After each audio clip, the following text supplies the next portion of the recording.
Apple has officially released the second major update to iOS 18. Here's everything new in the milestone 18.2 update for your iPhone. Before I show you all of the new features, if you want to keep up to date with the latest Apple news, why not consider hitting that subscribe button? So this update weighed in at about 7.5 gigs for my iPhone 16 Pro, though your mileage may vary depending on your model. Once you get it installed, the first thing you may notice is a whole new app, Image Playground. This is more of Apple's rollout of Apple Intelligence, but I promise there is a lot more to this update though. Image Playground is AI image generation. You can generate almost any image in either animation or illustration styles. Just describe that image that you want, then you can add in any descriptive terms like wearing a baseball hat in a certain location or doing a certain activity. If generating an image of a person, you can choose the person you want the image to be based off of from your Photos app. You can choose the base image, or you can go with a generic random person. I'll be honest, some of this is rough. Like in copying the looks of people, some of the ones of me are, I don't love them. Well, any image you do like, you can save, share, or do whatever with. They're just basic images. The saved images sync across all your signed in devices with Image Playgrounds, and you can create them from within this app, in Notes, in Freeform, Messages, and other third-party apps. Apple made it a whole API for developers to build this into their own applications. In a similar vein to creating whole images, you can also create your own emoji. I think this will be very fun and probably one of the biggest things I've seen most people using with iOS 18.2. It's called Genmoji, and it lives inside of the emoji keyboard, meaning it basically works anywhere that you can use an emoji. Again, you can describe your emoji and it will do its best to create it for you. You'll have multiple options to choose from, just keep swiping to the side. If none look right, I found it's best to try to refine your description and try it again. I think this will be super fun. Here's a toddler playing football, for example. Okay, I guess you need to specify American football, or a dog wearing a Christmas sweater. Another favorite of mine for this update is exclusive to iPhone 16 series, Visual Intelligence. This uses the camera control on the side of all of these new phones. Just hold the button and Visual Intelligence will appear. You can point your phone at a business, for example, and get the hours of operation, rating, contact info. You could point it at some clothing and it will try to do its best to do a Google image search and find it for you. Copy text from a poster. Alternatively, anything you can see can also be searched via ChatGPT. Like if I point my phone at this Rolling Stone tour book, I can see the set list that they performed. The last major Apple Intelligence related feature is ChatGPT integration. This is now built directly into Siri. It's just the first LLM to tie in here, and soon we'll have many more extensions added that you can optionally enable. This makes it easier to ask complicated questions that Apple's assistant may not be able to answer. Personally, I've really started to get used to double tapping on the bottom of my phone and asking ChatGPT questions that way. It's faster than opening a ChatGPT app or even just Googling to get quick answers. But wait, there are so many more new features. Regardless of which iPhone or other Apple devices you have, my sponsor ESR has something for everyone. Like if you or someone else has a set of AirPods, the ESR Flick Lock cases solve their single biggest problem. Your earbuds tumbling out if you drop them. You can get one with an actual locking mechanism or one that merely magnetically seals. Both work great. And if your AirPods support wireless charging, ESR's cases have magnets to make them MagSafe compatible. They stick right on. That magnetic feature is entirely missing on AirPods 4. I'd also recommend checking out the ESR hybrid case with the built-in stash stand. The case is protective and it looks great, but it's also super handy. I usually don't use cases, but this is probably one of the few reasons I would put one on. Of course, it has built-in magnets around the back that offer twice the strength of those on Apple's own cases. If you want something for iPad, check out the ESR Shift case.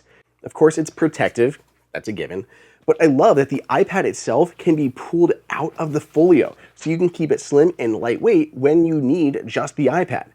If you need to get some work done, prop it up in the air and then pair it with a keyboard. Want to read? Turn it into a vertical orientation at a comfortable viewing angle.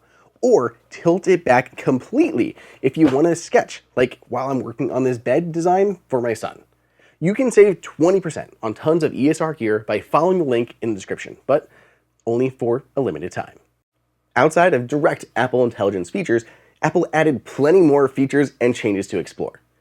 Inside of the Photos app, videos now play full screen by default, and you can still just tap to make that go away. But whenever I pull up a video, it just jumps directly there into that full screen view, similar to how it was before.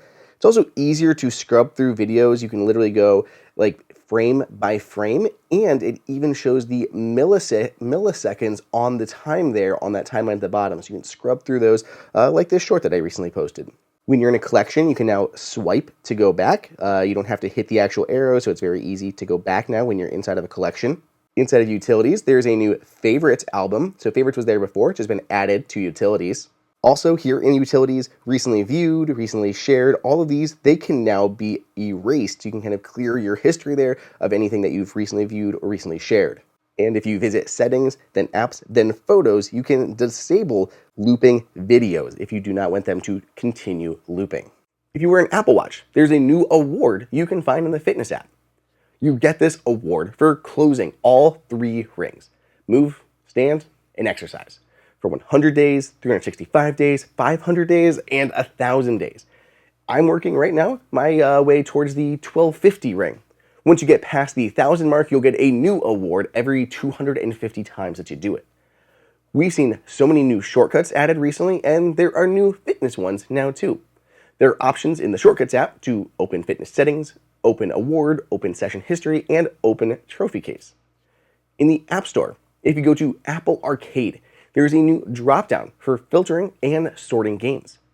It also has a new toggle for auto-playing game previews. In Control Center, there's a new control for typing to Siri. You can also invoke this, like I mentioned before, by double tapping the bottom of your phone. So why make a control inside a Control Center?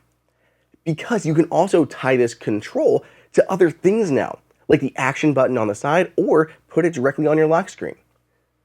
AirPods Pro recently got new hearing health features, such as the ability to act as hearing aids and take a clinical grade hearing test. With iOS 18.2, this expands to 9 additional countries. The hearing aid feature is also now supported in UAE, while the hearing test can be taken in Cyprus, Czechia, France, Italy, Luxembourg, Romania, Spain, the UAE, and the United Kingdom. Speaking of hearing, you can limit your iPhone's volume. This puts a limit on any audio coming from your iPhone speakers to prevent it from being too loud. This also doesn't include phone or FaceTime calls, by the way, which is very handy. Continuing, new features, Apple has partnered with one of humanity's greatest enemies, airline companies. There is improved flow when marking an item in the Find My app as lost, allowing you to add helpful contact information and more to help recover it. The biggest thing, though, is sharing items.